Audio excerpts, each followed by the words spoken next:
What's up, everybody? Welcome back to another episode of Mat Chat. This isn't our weekly usual deal. I guess you would call this a special because we usually do weekly videos, but also videos here and there when news pops up. So I'm going to bring the fellas in here. What's up, guys? How you doing? It's been an interesting day and an interesting week, and we had some stuff come up, so we thought we'd pop in and do a little breakdown about what's been going on in the week. It is Thursday, April 25th. Of course, shout out, guys. Make sure and join us at WWE on Reddit for WWE discussion, and a shout out to Ascendant for the awesome Doomsday Machine soundtrack that they've graciously donated to us. So we've got some stuff going on this week. Pretty excited to talk about it, but I think I guess we'll start with today's exciting news about the possibility of WrestleMania being in London. I know, very exciting. I think I have the tweet here from Sadiq Khan, the mayor of London, who is apparently shilling for some votes, I guess you would say. There are elections going on today. He says, we'll look to bring WrestleMania to London. So I don't know about you guys. Y'all can weigh in on your thoughts, but I would pretty much vote for any mayor. I would vote for a super mutant if there was a chance of WrestleMania coming to my small podunk town. Yeah, I would too. I mean, if that was the case, I'd vote for anything up here in Massachusetts, but we all know that's never going to happen. Has there been a PPV in Massachusetts? We do have smaller ones like Survivor Series, all that stuff. Okay. At the Garden, but if they were going to have Survivor Series, the only place we have big enough is Gillette in the middle of April, just like it was here when when WrestleMania was going on this year. It was like cold as hell and rainy and snow. No, I think it would be awesome to see it in London. I think they could probably fill up Wembley Stadium with how many people have interest in WrestleMania. I think it would be a great idea for the WWE and a great idea for the people of England and London. Yeah, I'm pulling it up. I don't remember what the gate was for the AEW show. Yeah, 81,000 for their show. Imagine what a Mania would do. Yep. Yeah. I gotta say though, how many people named Khan are gonna come up when talking about wrestling lately? Yeah, for real. Tony Khan, Nick Khan, now Sadiq Khan. Like, let's go. I know it's funny that the Khans are both in control of companies. One of the things I thought was interesting about this tweet, I don't think the mayor of London is actually a wrestling fan, because if you look at that photo, like, when is this from? that photo of like the battle royal going on, because that was one of the pictures I saw in one of the tweets. Yeah, it's got gold dust and I think that guy on the far left is from, what are they called? The Ascension, I think. Yeah. I don't know if that's Moxley and then that's in there. DDP right next to gold dust, and Big Show is there. Yep. Is that Buddy Murphy on the right-hand side? Like third from the right?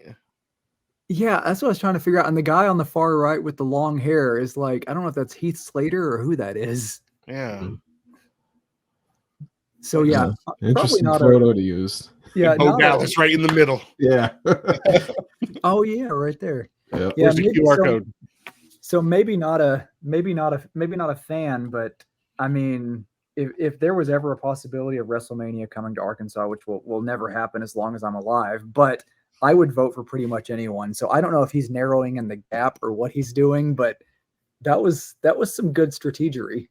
Well, he pushed for more than just WrestleMania, so he's pandering votes. He mentioned the Super Bowl, WrestleMania, the Olympics, the NBA. Oh yeah, there you go. Yeah, so, I think it would have been more appropriate for the picture to do when the John Cena Austin Theory skit they did last year to promote it to London. It would be more appropriate than this photo right here. Yeah, because John Cena was in the ring last year during that pay-per-view in London, saying, "I'm going to help bring WrestleMania here and all that stuff." So, which interestingly enough segues into what I was going to say. So Triple H obviously responded with "Let's talk," but here's what Nick Khan said. the big 5 PLEs should be in the US or Canada. All the other events, the goal is to have them from international locations, which I think is pretty cool because you can have your Survivor Series and your SummerSlam and your WrestleMania in the US, but like they're doing with Backlash in France, give people, something different. I think that's pretty cool. I think like once every few years, like every 5-6 years, have one of the big 4 out of the US, give that international audience a chance to see those without having to spend all the money to come to the US. I think or the big 5 now, not big 4. Yeah. Like it used to be. But yeah, I think I would go that route if I was Triple H, just to, like I said, give that international audience something to look forward to. Have you guys been to a Mania yet? No. Next year in Vegas, I'm going. Yeah. Yeah, no, I think they should definitely swap. They could put one of the, like, say once a year you change the rotation. One of the major 5 you could do in another continent or another country. It doesn't have to be exclusive to North America. Like, I know this is the first Backlash not taking place in North America this year, so you could have a rotation. Say one year it's the Royal Rumble, one year it's WrestleMania. You could just keep throwing it around until you get around enough places to spread the business for the big 5 PLEs. I know where we're at. You guys over there on the East Coast. I mean, it's not too bad. I think it's some closer ones, but like here in the South, it's kind of challenging. We went to 38 in Dallas because that was only like a 5 or 6 hour drive from here. And now they're talking about like Vegas and Minneapolis, like impossible for where we live. But Nashville in a few years, like 5 hours from here, easy peasy. Yeah. But you got to think Vegas would be pretty cool. I mean, that's something you fly for. That's like a destination for some people. They have a nice brand new stadium there too. Yeah, and what some people were saying too is, I don't know if y'all know what the Sphere is in Vegas now. Yes, I saw some concert videos from there. Yep, they were talking about like SmackDown and Raw from the Sphere. While they have, can you imagine the Tron on the Sphere? Oh, that would be like awesome. the atmosphere would be amazing, and then having Mania at Allegiant, so that would be amazing. Absolutely bananas. So pretty exciting. I guess he said Thursday, so the election is going on in London right now, I guess, or is next Thursday? Okay. So he's got a week. I mean, that would get some votes, I think. So an interesting story to follow. One of the other ones that we were following that's been getting a lot of traction online that I think is really interesting is this FTC non-compete thing that's been going down. I've been watching this for the past year, and I wanted to share a quote from the FTC chair. She said that non-competes block workers from freely switching jobs, depriving them of higher wages and better working conditions, and depriving businesses of a talent pool they need to build and expand. Obviously, that is no longer the case. They issued the ruling now banning non-competes it's effective 120 days after they publish it in the register, which is usually pretty immediately after they do it. Final rule was 3-2. I don't know why anybody would vote against that. I worked in restaurants for like 20 years, and anyone who's worked in restaurants know that you kind of bounce from one to the other. You quit one, you go to the next one.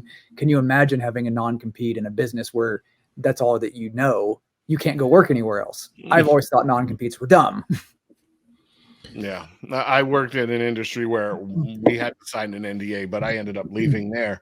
But it was with this, the reason I think 2 people voted against it, because it does help, and with the wrestling industry, I think it's going to help increase their what they make with their earnings, because people will know when their contracts are up, and wrestlers won't have to worry about that 90-day.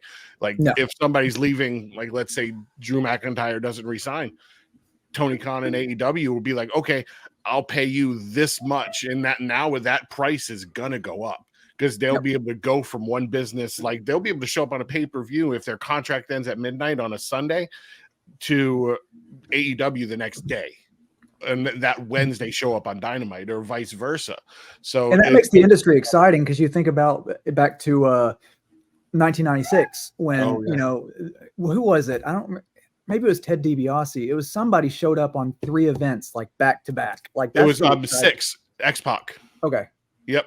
He showed up on the pay-per-view, Raw, and then because I think Nitro was recorded that week, or Raw was recorded, he showed up on all 3 in that 1 week. So it was awesome. like, holy crap.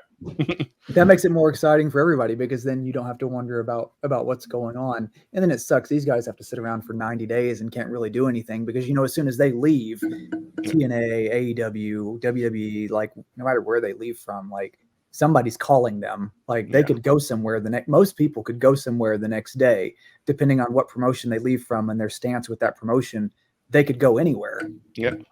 And the one thing that I was looking at with this too is, if let's say, because some characters, they change characters going from AEW or from WWE to AEW or vice versa. And they normally would have to wait 90 days to even start building that new character or showing vignettes online or anything. Now they can, like, if it's not something that's going to be an immediate transfer, like let's say Drew McIntyre, we know him, that character's built, he can show up the next day. But if someone from, let's say, NXT, they have to build that character a little bit, they can start building it that next day. What I thought was interesting is that, and I don't know if this is a Triple H thing, but look at Shawn Spears. He left NXT and WWE as Ty Dillinger, went and established a character in AEW as Shawn Spears, came back to WWE NXT in the Shawn Spears character, and they let him keep that character. Yeah, no, I hope too, because I've read online, there's a million law firms going after it, trying to reverse this. I really hope it doesn't when it's all said and done, but hope not. Yeah. And one thing I think this will prevent big too is ring rust, because those guys got to stay in the flow of doing things, or they have to work their way back up in dark matches before they go on TV or something like that. That's going to prevent that ring rust where they're fresh as soon as they go to the next brand, which I think helps us as the viewer for the product. Yeah. Everyone wins. Exactly. There's so many guys that I think are, I would hypothesize are interested in making the jump, but don't want to be out of work for that long. I am still holding out hope for MJF to come over to WWE. That's like it's my number one pick that I've been watching for years and years. And I think now is like the time that it could finally happen. So I hope this alleviates that. The one thing we are going to see, though, on the back end of this legally is an influx of WWE and AEW going after each other for contract tampering, because they really can't go after that superstar until their contract's over. Now that they know they could come the very next day to their company, they're going to start reaching out to superstars way ahead of time. Yeah. It will just be like free agency in sports. There'll be rumors going around left and right before that contract's up. And now with that, with this, and with Jeff Hardy now saying that his contract's up this spring, and Matt Hardy saying he's not actually signed to TNA, they can come back to WWE as soon as like a month from now, which would be crazy. I know, that's really interesting, because Matt Hardy made it very clear, when somebody asked him what was going on, he made it very clear that he was a free agent. Like, there's nothing keeping me from doing anything. It was interesting that he would actually come out and say that, because it makes me think that there's some storyline with him. Yeah. I was hoping it was going to be the Bray Wyatt or the Bo Dallas thing, but I ruled that one out. Yeah. After last week, I could definitely see why. Yeah. I think the direction with that, I mean, at some point, the guy that there's a guy on Reddit who compiles a lot of this stuff, and we're going to bring him on and do a thing with him, because he's got a whole document full of all this stuff tracked really well. So I think we could fill an hour just going through these teases and stuff. There's so much there. But I think this FTC, I'm really excited about it. I mean, from different perspectives, depending on how you look at it, businesses should be able to operate pretty independently and regulate themselves for the most part. But the job of like the FTC and like labor organizations that safeguard labor in the United States are supposed to be, pro labor and pro worker and stuff like that. So there are some things, it's like you can't make somebody work so many hours for little pay. There's a reason we have a minimum wage, and I think things like this weigh into worker protections, because non-compete things keep people from working, and for a profit motive, they keep people from paying taxes, which is probably a motive in this decision, I think. Yeah. But I think the exciting thing, and everybody's like, it's government stuff. This is irritating. One of the things I've been really excited about is the WWE draft, and we got the rules this week, which are interesting to say the least. I are a little bit different, I would say, this year. So they actually put these out this week.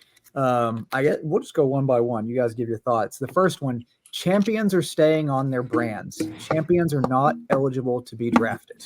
What do we think? Yep, one thing. The scene, they pretty much basically said Cody Rhodes is going to go to SmackDown 2 weeks before the draft. Basically, put that in place. And normally in previous drafts, it's this thing where you see the belts switch brands, and we're not going to see that this year, which is sort of. It's not what I'm used to say the least. The cheesy moment of changing belts will not happen. Yeah, like that weird one a couple years ago at the Street Profits and the New Day. That was just like, okay, whatever, have fun. They could have done that off the air and it would have had the same effect.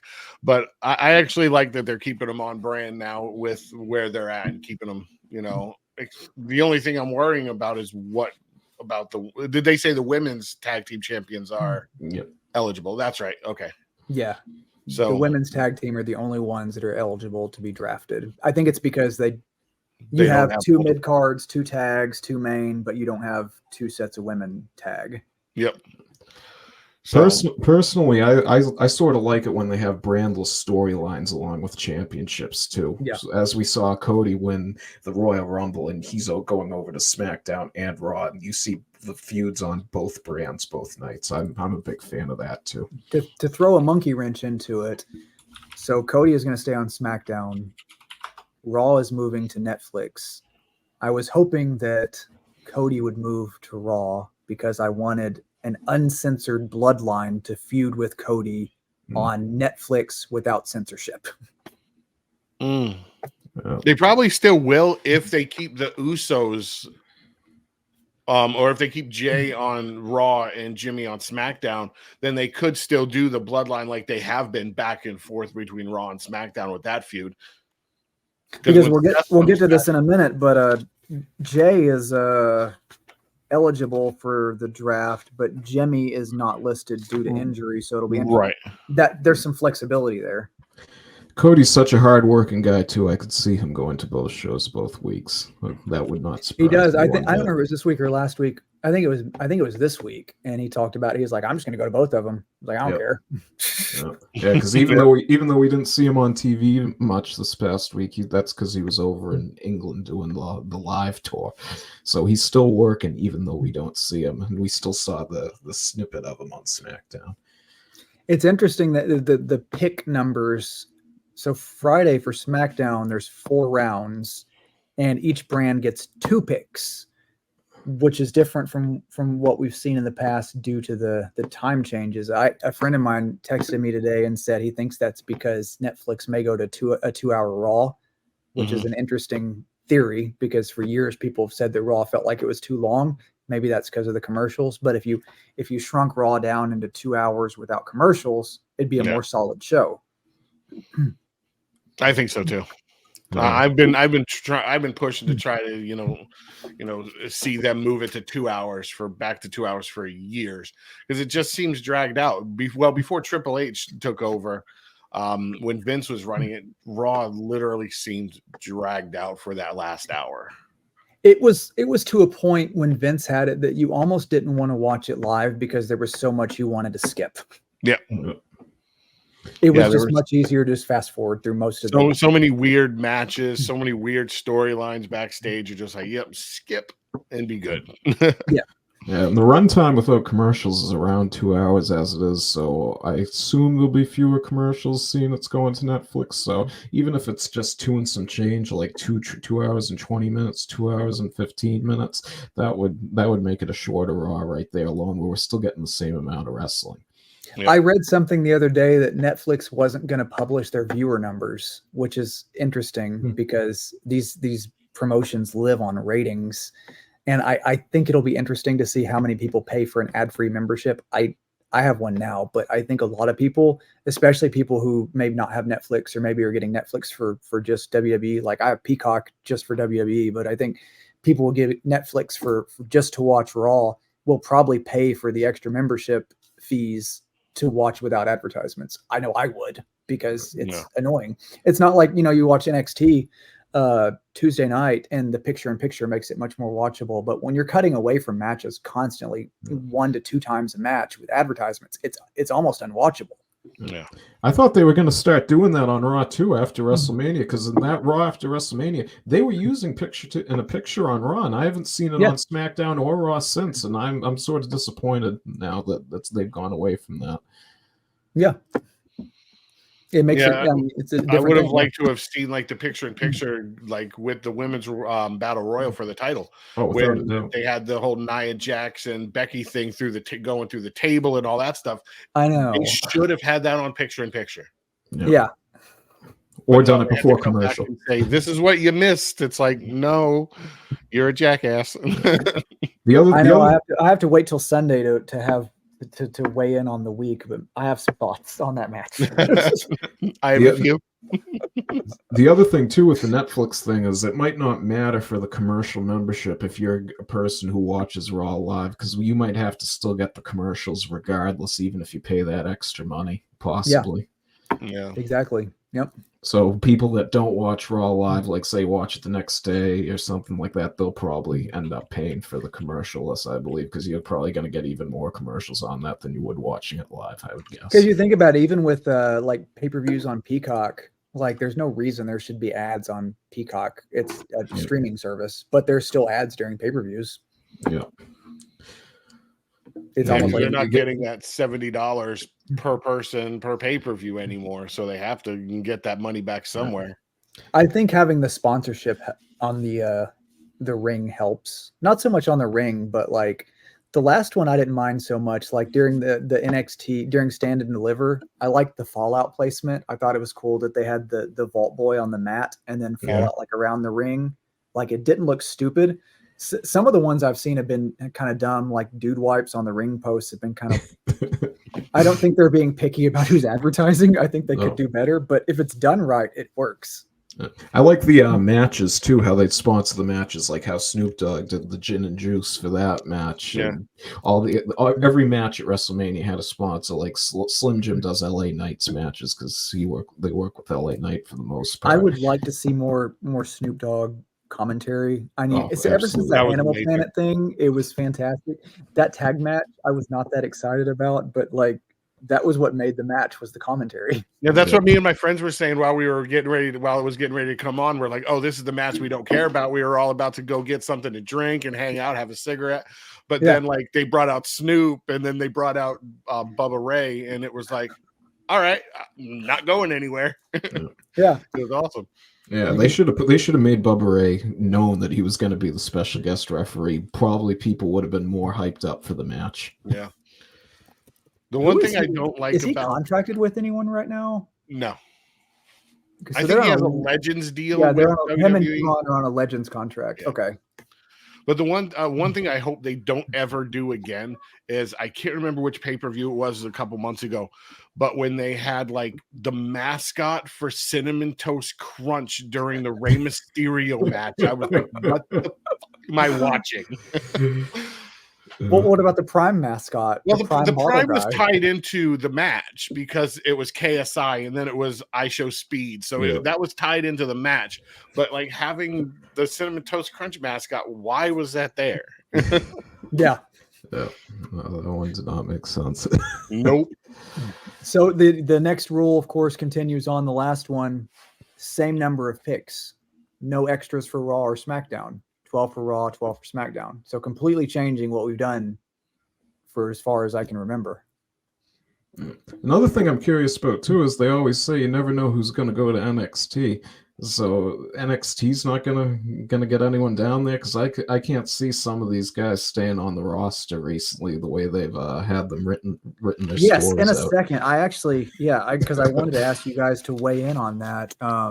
So SmackDown first pick on Friday, Raw first pick on Monday. Rosters start on May 6th after Backlash. Of course, that makes sense. Okay, so here are the draft polls that they put out. At the bottom of every draft poll they put out, it said, quote, NXT superstars will be eligible to be drafted. So as we heard a few weeks ago, NXT will be in the draft, but some people are kind of getting mixed up on the verbiage. NXT superstars will be eligible to be drafted. Does that make you think that they'll be able to be drafted from bringing people to NXT or bringing people from NXT? I mean, I'm looking at that as like it's been in the past, where SmackDown, Raw will be able to draft people from NXT, but NXT is not going to draft anyone from Raw or SmackDown. They're just going to move back and forth between NXT as WWE sees fit. Because if you had to think that they were talking about potentially NXT being a third brand, if that was the case, NXT would be in the draft. Right. Because I think everything's pointing towards Ivar making a big run down there, seeing the story with him and Obafemi. Yep. You could see I've heard maybe Karrion Kross and the whole Final Testament maybe that's even going a down good there point. too. Since you mentioned that, Ivar, I'll bring up Friday's draft pool. Ivar is mentioned as a solo competitor. Yeah, I haven't seen Valhalla anytime recently. Someone posted about that today. I saw that she's pregnant. Oh, okay. I did not know that. Oh, Nikki Cross? Yeah. Valhalla. Or no, what's her face? Sarah Logan? Yeah, Sarah Logan. Yeah. Wow, I don't know why I screwed that one up. I don't watch wrestling, I promise. I mean, realistically, the characters are similar. I mean, I don't know if you watched Sarah Logan in the Indies, but she kind of did that crazy gimmick that Nikki Cross does. It's very similar. Yeah. So it's easy to get them mixed up. Haven't seen her walking around all disoriented recently. So this is the draft pool for Friday. Very small. Who do you think is the first round draft pick? SmackDown gets the first pick. Who do you think they pick first out of that list? I think it's gonna be Randy Orton. But isn't this list also included with the Raw list too? So that way they can pick from Raw and SmackDown? Yeah, this list is who is available for both shows to pick from on Friday. Because on Monday they have a separate list. So all these people on Friday will be picked on Friday, and then all these people on Monday are picked on Monday. Yeah, I could definitely see Randy Orton if they're going to set up a storyline with him and Cody, which I'm hoping for. Yeah. That would definitely make sense. That's my hope. Yeah. No, I could see. But then again, I could see the bloodline going quick if Cody's going to stay on SmackDown and SmackDown gets the first pick. Yeah. As I alluded to on Sunday, I think the bloodline is going to get drafted to Raw with what Nick Aldis said in the parking lot to Paul Heyman after the Tama Tonga KO accident. It's interesting in this list that WWE actually noted MFT Tama Tonga. They put it in his name. The reason I think Bloodline's probably going to be the first pick is because they're going to Netflix. And right now, with the Bloodline being on SmackDown, a lot of people look at Raw as being the second tier show. Netflix is probably going to push because they want that viewership for going on to Netflix in the fall, whenever they start it. They want that number one viewership, so they know the Bloodline's the draw.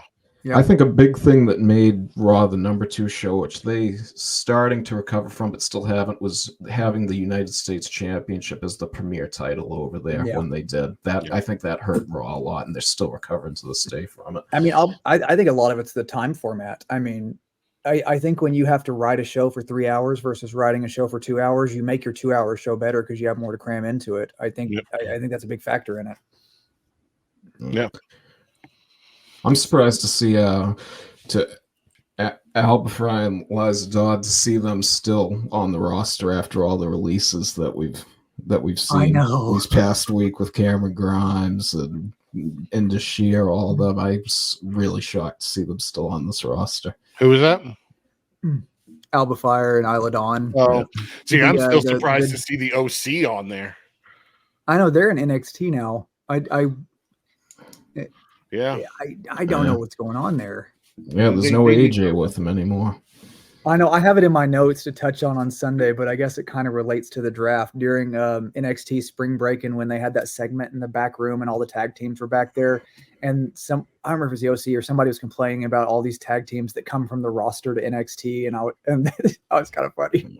Yeah, they're not even really branding them as the OC anymore, just more the Good Brothers. I've noticed too. Yeah, their gear, yeah, with Mitchin. Yeah. Haven't seen her around really. Who is she married to? She's someone's wife. Can't remember who it is. She's married to Keith Lee. That's what it is. Because there was that thing where people saw Keith Lee backstage. Yeah. At the Hall of Fame. It was good to see him though, with all of his medical issues. It was good to see him on TV. That was one of the biggest ball drops and bungles I think I'd ever seen, because he was so over in NXT, and then they named him Bearcat and didn't do anything with him. Yeah. But, like, he was so over.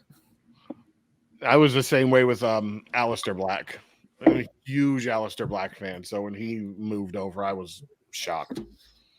Yeah. I mean, there's been so many balls dropped that I think with the non-compete clause thing, I think we'll see a lot of them come back, honestly. Yep. I see Aleister Black coming back within the next couple years. I think that's unavoidable. Keith Lee for sure. Like they need to bring the House of Black to WWE to feud with the Wyatt Six. Yeah, exactly. So I think Friday night's list is pretty basic. Not much going on there. Some of the pretty safe bets I think are going to be pretty predictable. I'm pretty sure Seth Rollins will go to Raw. One thing that I thought of when I was looking at the list, and I don't know your guys' opinion, but why are they keeping teams together? The draft used to be to shake things up, like the OC, like the Alpha Academy. If they draft the Alpha Academy, all of them go. Yeah. And that used to be the way to, shake up tag teams and, make things fresh and new. But it looks like now if there's an established tag team, they're going together. On Sunday, I'm sure we'll get more into it, but there's tension right now between the Alpha Academy, Judgment Day, and the Bloodline. I'm sure we'll get into it on Sunday. So maybe even if they draft them as a faction, it'll be a breakup when it's all said and done. They can't have all the factions on Raw, though. That's the thing. One of them's got to go. Yeah, exactly. So looking at the Monday list, I mean, looking pretty good. One of these that stands out to me that I have to be honest is seeing Odyssey Jones on this list. Like, I honestly had to go look him up because I couldn't remember what he's been on recently. He hasn't been on anything. He got drafted, what was it, last year, and hasn't been on a thing. Yeah. I had to go to the Cage Match website, and I was like, "Is he like you said when you run across someone in school? Like, do you even go here?" Yeah, who are you? It was like Zion Quinn, I believe it was when Braun Breaker, you saw him randomly come out on SmackDown for Braun Breaker to beat him in 5 seconds, probably, I believe it was. Yeah, it's interesting to see Final Testament on the Monday list because that promo they had on NXT, again, we'll touch on Sunday, but it seems like they're really setting up for an NXT run. Yeah, I think they're more gearing towards the AOP maybe being on NXT and them being a multi-brand faction possibly. I could see that. Another thing on this list too is Apollo Crews. I can't get to see Apollo Crews maybe going down to NXT. Oh, yeah. I thought he was in NXT. Like that's what I thought too. Yep. What will be interesting to watch, I read this on Twitter, somebody will be interested to see where potentials for the Wyatt Six end up. If you see, Nikki Cross, Braun Strowman, some of the names that have been tossed around for the Wyatt Six go to one brand, that's a sign that something could be happening. But there's rumors between that too that say that they were going to have people from the Wyatt Six on each brand. Yeah. to make it a multi-brand faction and like spread them out to basically take over WWE type thing. So, or to see from this list, for example, the Creed brothers, to see if they go to the brand where Chad Gable and Alpha Academy end up. Yep. But with this list, the first I see Raw, if they get rid of, if SmackDown, takes Randy Orton, Raw's taking CM Punk right off the bat. Yeah, no doubt. That'll be probably a first round pick, first or second round, probably first round. Yeah, and I assume Drew McIntyre would follow there too. And how you said about Seth Rollins previously, maybe he won't get drafted by either brand and just stay where he is based on the injury to it, because they can always move him to the other brand when he comes back. Seth's been on Raw forever. Like, you would think to shake things up, they'd move him to SmackDown at this point. Is he eligible for draft with injury? He's on the list that WWE put out for Friday, which is interesting because Jimmy's not on the list. That's what I was just thinking. Why is Jimmy not eligible to be drafted? But I saw Rollins might come back in 2 to 8 months. 2 months, I can't imagine with that injury him coming back. Maybe Jimmy has planned time off that they know is going to go longer than Seth's soonest recovery could be to reappearing on any of the brands. I see Chelsea Green, Piper Niven moving over to SmackDown. Yeah. Damage Control is going to stay on SmackDown, but Chelsea Green, Piper Niven, Chelsea Green alone is getting that little bit of a push to, show that she's, actually decent in the ring now. And I think they need to move her over to compete for those tag titles, feud with Damage Control. Yep, definitely. Yeah, it's interesting to note Giovanni is noted separate from Imperium, so they're officially acknowledging a split there. And one of the things I said I would like to see, and I don't know if they will write it like this, but and we'll touch on this one in a second too. But looking at the NXT picks, Dragunov obviously is going to come up. Like, it's going to happen. I think it's unavoidable. An Imperium feud with Dragunov and would be cool, but I'd like to see Giovanni factored into that somehow, potentially tagging with Dragunov, and there's something there, I think. So putting him as a singles competitor, I think, is an interesting pick. I don't see him going like quick. I think Imperium will go quick, but I think he'll be one of the later ones. I see Jade Cargill going quick though. Yeah, one of the other things that you said in the group chat too that I liked was Giovanni Vinci possibly joining the family in NXT too. Yeah, yes, I read that. And I thought that was just perfect. Yeah, I was very happy he shared that. Yeah, they might do that after his feud with Imperium's done. Because he is Italian, so yeah. I mean, it just works. But yeah, interestingly enough, because they said that NXT could be drafted from, I went to giving some credit to the SmackDownHotel.com. They keep a list running of NXT talent, which is freaking massive. Shawn Michaels is going to be drafted to Raw. I know, I saw that. Booker T's in there too. Yep. That would be my first pick. Yep. Sorry, I know you've been enjoying being a GM down there, but you're mine now. Yeah, so I had to come up with a list. I said, you know what, I'm gonna look at this list and I'm gonna pick my top 5 here from the NXT list. You guys look over it. These are the ones I came up with. Dragunov, obviously immediate. Carmelo Hayes, he's done there. Bring him up. And then some of my kind of riskier ones. Nikita Lyons, I think, is ready for the main roster. She's super over. People love her. She's ready. Sean Spears, he doesn't need to be dicking around in NXT anymore. And Baron Corbin, just because I think Braun Breaker he's still kind of green, and I think the Wolf Dogs would do good with a tag run on the main roster to kind of get Braun more over with the fans. But those were my picks. Looking at the NXT list, who do you guys pick? What would you like? Who of these guys would you like to see? Mine were Dragunov, obviously, Carmelo Hayes. Those are 2 we know are going. Baron Corbin. Yeah. And Dijak. Oh, yeah. And then I was a toss-up between, I love Nikita Lyons. She's way over. I was a toss-up between her and Cora Jade. Oh, yeah. Yeah, Cora's got an injury, though, so who knows when we're going to see her back.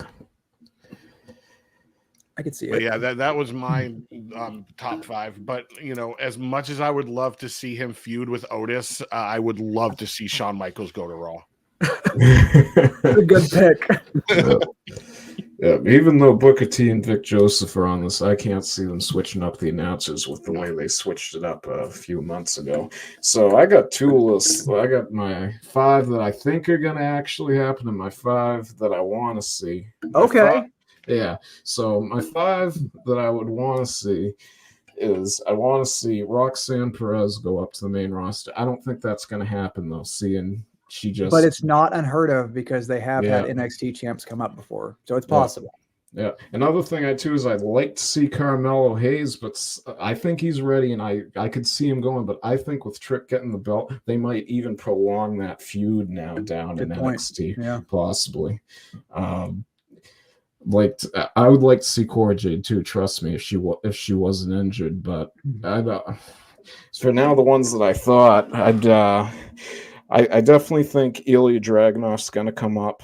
Yeah. I think Dijak's going to come up. I think Baron Corbin's going to come up. And that'll be it. I really don't see many other people coming up other than that right now. No. Yeah.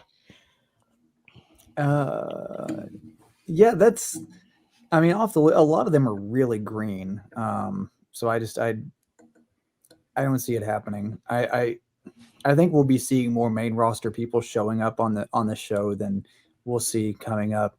I know. Again, I wish it was Sunday because I want to touch on that match too because Tatum Paxley's on the list here, and that was my pick to win the match the other day. So I want Tatum to come up, but again, not much you can do there. And Drew Gulak's going to get drafted to the unemployment line. I think we're going to have to hang on. Yeah, we got to scratch him off the list here. He got killed off by the family. Yeah. Who was the other Cameron released? I forgot to put that in there. He got drafted instead of to the moon to the unemployment line. Yep. That was sad. I thought I liked him. Yeah. He got hurt by getting drafted off the NXT roster. Yeah. I always thought he would have fit in with the Wyatt family. He had that look. He reminded me a lot of Luke Harper. I think would have been a good fit for that. But what with Carmelo Hayes being on NXT, whatever happened to him showing up on SmackDown and having the meeting with the GM and saying that he was going to be a SmackDown superstar? Yeah. And obviously not so much. And what happens, another good point is, Nick Aldis and Adam Pearce were recently negotiating, as of a month ago, having people sign contracts. Yeah. So where do they, because look here on Friday's draft pool, Braun Breaker is listed there. He just signed a deal with SmackDown. So what happens from there? They could have just been for show too. Who knows?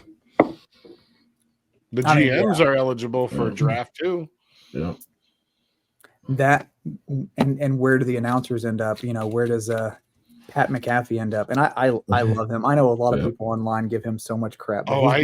He's the reason that a lot of people even pay attention to commentating right now. Yeah.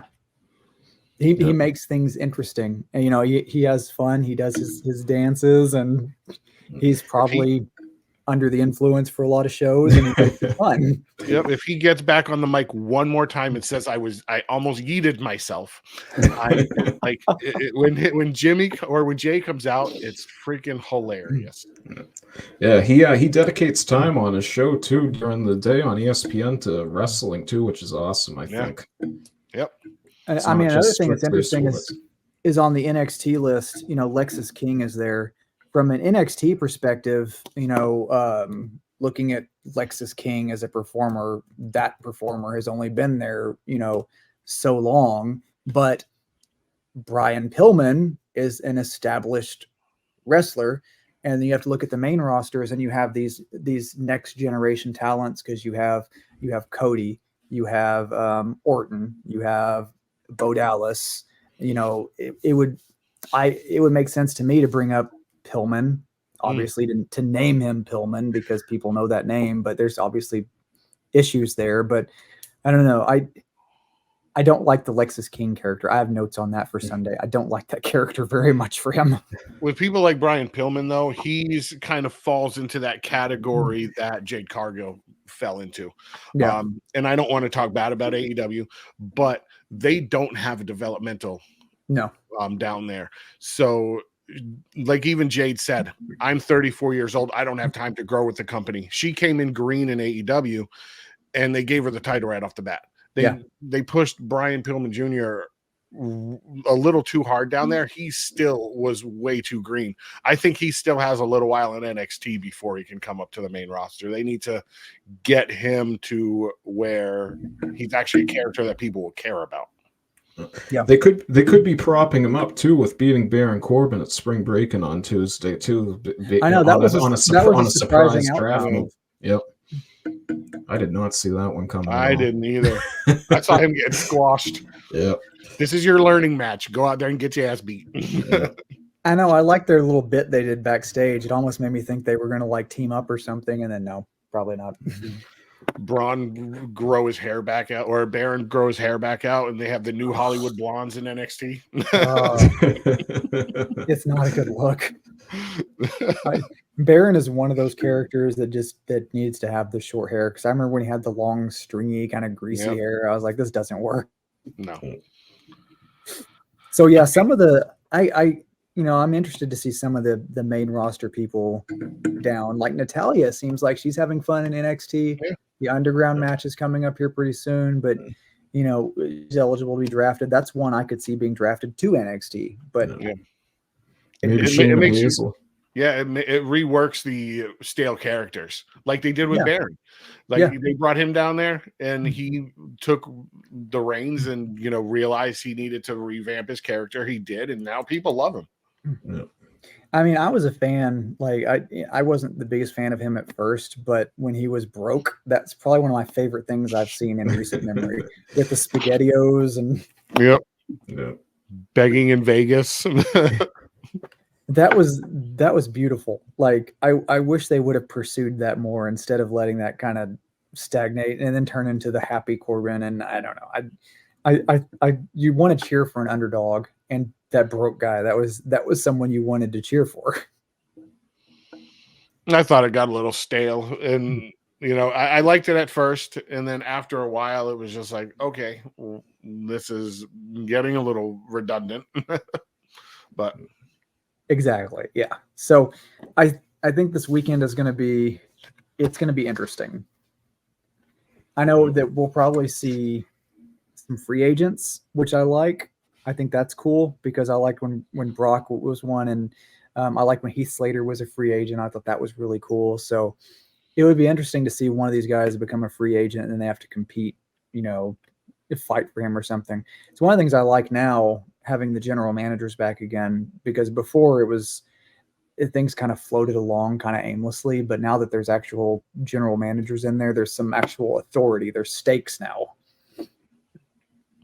Yeah, definitely works out better to have one individual with the appearance of running each brand than just one guy behind the scenes controlling it that we have no interaction with whatsoever. Yeah.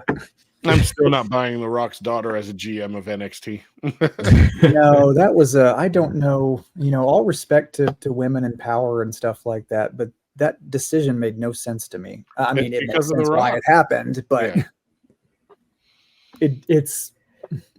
she wasn't that bad from the videos I saw, and I don't know why she didn't pursue being in ring. I don't know. Like, she comes from good family. There's not a lot of female performers on the roster that are next generation talent, so it just seems like that would have made sense. Like, I don't know. I mean, if you look at the NXT roster, there's other people that have been there for a while that would have made, good GMs or interest. I mean, make Cameron Grimes the GM. Yep. Yeah. That would have been hilarious. Or so, to name another female on the roster, make Cora Jade the GM. Someone has been around for a minute. She's too new. It didn't make any sense to me. I would like them to see them do this at some point. You'd have to like phase out like the GM for a little bit, like have them go on vacation. But the celebrity guest hosts that they brought back in the day, Yeah. if they did that again, you're the guest manager of Raw tonight. Like I know they had like Snoop Dogg, Donald Trump. They had a ton of celebrities do it, and it was awesome. Yeah, that was actually fun. Yeah. What surprises me now is that living in the era of social media, think back to like the cyber events where the fans picked the cards. This was before, everybody had, smartphones and stuff like that. Now we're living in the era of social media. Imagine what the possibilities would be for things like that. Like, bring back Cyber Tuesday. Yeah. Or Taboo Tuesday, or it was called originally. Yeah. Have more cyber events. I think that's something that's a major opportunity that's missed out because everybody's in social media and they want to drive social media engagement. And that's one way to do it. Give people a voice in what they want to see, And there were superstars back when they were doing the Cyber Tuesday events or Cyber Sunday, whatever they were. They superstars didn't actually know what was happening. So they were actually non-scripted as far as the outcomes or the kinds of matches they were going to be in. And that I would tune into that every day if they did it. Yep. Started as Taboo Tuesday and then was Cyber Sunday. Cyber Sunday, that's what it was. It's been a while, so I was trying to remember. Yeah. Even if they brought back the bingo balls for the draft too. Yeah. Right? Yeah. Bingo ball, like they did this year, bingo, they did the lottery tumbler for the Royal Rumble. Yep. Yeah. Make it. Yeah, exactly. I mean, that's easily something that you can do. And back then for taboo cyber stuff like that, it was voting by text messaging. It'd be so much easier now. Yeah. Because that's what it's like with American Idol and all that. Yep. I was going to say they could even incorporate it to like one of the Howdy teasers and put it on a QR code, and you not know it's a Cyber Sunday Sunday selection until you scan it. Yes. Exactly. So it's going to be an exciting week. A lot of cool stuff's been coming out this week. Tomorrow night, I don't know. This episode should go up tonight. So Friday starts SmackDown, starts the draft. We go into Sunday. See, we just had Speed yesterday. I have to wait till Sunday. Yeah, I haven't watched Speed yet. I'm watching that after this. Okay, because I have some thoughts on that. Tomorrow, SmackDown, and then Sunday we can catch up because I have pages of observations and I'm really excited about. So this episode will go up as a special. So we'll have our weekly episodes and then some random specials. Next week, I really want to try to get Uncle Howdy Guy on, and we can go down the list of all this stuff and kind of make predictions and all that because it's a rabbit hole at this point. It's on the surface level, I keep up. I'll scan the codes and I'll watch the video. And I'm like, oh, that's cute. And then there's other guys that are like, oh no, if you look in the source code, it says. I'm like, I'm not doing all that. 3 hours after SmackDown was over, when I was in Charlotte for the last couple weeks, but me and my friend and his girlfriend, 3 hours after SmackDown was over, we're still sitting on our phone. We're like, oh, where you actually typed in different things and got different messages back on the computer screen. It was like we were doing that, trying to figure things out, and it's a hell of a rabbit hole. And I'm trying to look at your belt display back there. I think I see big gold. Yep, I got the big gold, re-leathered, re-stoned WWE title with Roman side plates, and then the Winged Eagle right there. And then down here, I've got the Impact title signed by Pentagon Jr. Oh, nice. Pentagon Jr. is one of my favorite wrestlers, ever. We'll have to coordinate, and for one of our next ones, we'll have to go in front of our belt walls. I got a UFC one downstairs, and then I have the Undisputed Universal coming. Oh, it's not technically a recap, and I don't have it for today. But what do we think about the NXT event in the UFC building? Are they going to do it in the octagon, or are they going to actually change it out to a ring? Yeah, right? That's what I was thinking too. Yeah.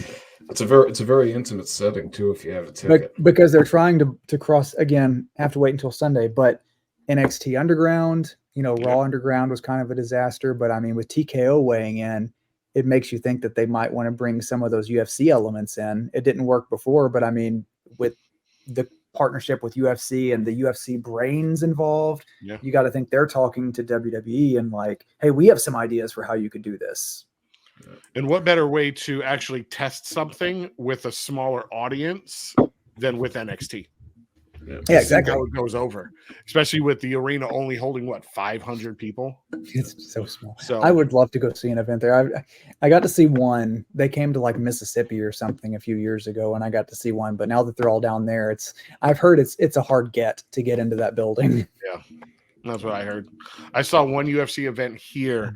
It was the first ever UFC event they held in Boston, probably like 11 years ago now. That was freaking phenomenal, and I would love to go again. I hope we don't see a rematch of the SummerSlam match with Ronda Rousey and Shayna Baszler, the UFC wrestling crossover. We don't need to see that again. I had higher hopes for that. Yeah. I don't know if they were just being handcuffed or if Vince was like, okay, you can go this far, but don't go this far, because it could have been so much better. Yeah, without a doubt. I don't want to start a feud with Ronda or anything, but I say her name and throw up a little bit. I don't get it's almost like a bitter ex-girlfriend. Like, I don't know who made her mad. Yeah. Talking trash about Logan Paul now, saying they are pampering to him. They're giving him too much time with his matches. It's like, when you came back, when you started in WWE, you had 6 months between matches because you barely wrestled. So you could have had that time to practice your matches and get ready. That was your mistake and your fault for not. And his in-ring ability is infinitely better than hers in a sports entertainment perspective. Yeah. He's one of the top high flyers in the business right now, I'd say. And he came right off the bat, and coming from his podcast, and his background, to being amazing at cutting promos. Yeah. And she was terrible. Her promos at the beginning were so cringe. So much. Yeah, and it was so cringe. I was like, oh, get her out of the ring. Yeah. So I like the Hey Yo thing he does too, like Razor Ramon too. I think that's a great little touch that he puts on it. Yeah. And he actually was a fan of the business, unlike her, where she really wasn't. She liked Rowdy Piper, she said, from when she was a kid, but she wasn't really a fan of the business like he is. So he came in hitting the ground running. Yeah, exactly. So it's almost like somebody did her, and there may have been, Vince was around then, so there may be something backstage. They kind of rubbed her the wrong way, Drew Gulak, and there's probably something that's irritated her a little bit. And I'm back. I don't think we'll be seeing any more from there. Well, I was going to say, if CM Punk came back after everything to WWE, she could come back in the future too. We never know. Yeah, and I mean, Triple H has said, he's gone on record and said that he's a different CM Punk now than he was before. Like, it remains to be seen. Well, there's been a few wrestlers, like even AJ Styles said that him being backstage, he was someone that he literally couldn't stand from back when they were like together in Ring of Honor and all that stuff, and couldn't stand the guy. But now he said CM Punk, someone he would love to do a feud with, have a feud with, and have a storyline together. So that right there, I wouldn't mind seeing that. No. Because I don't think they've ever competed. I don't think they've been in a promotion together, as far as I can remember.